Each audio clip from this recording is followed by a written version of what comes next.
নমস্কার। আজ কবি পূর্ণেন্দু পত্রীর জন্মদিনে তাঁকে শ্রদ্ধা জানিয়ে আমার একটি নিবেদন, পূর্ণেন্দু পত্রীর কবিতা কথোপকথন। কি করছো? ছবি আঁকছি। ওটা একটা বিন্দু, তুমি ছুঁয়ে দিলেই বৃত্ত হবে। কেন্দ্র হবে তুমি, আর আমি হব বৃত্তাবর্ত।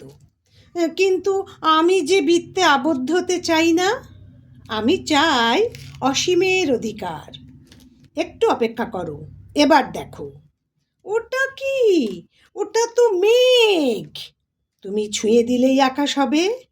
তুমি হবে নিঃসীম দিগন্ত, আমি হব দিগন্ত রেখা। কিন্তু সে তো অন্ধকার হলেই মিলিয়ে যাবে। আমি চিরন্তন হতে চাই। আচ্ছা, এবার দেখো। এ কি? এত জল! তুমি ছুঁয়ে দিলেই সাগর হবে।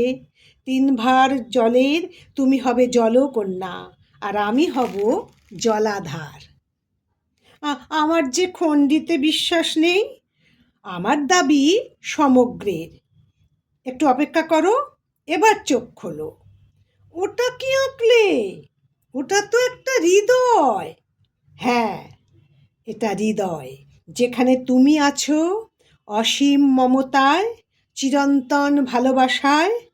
এবার বলো, আর কি চাই তোমার? সারা জীবন শুধু ওখানেই থাকতে চাই। নমস্কার।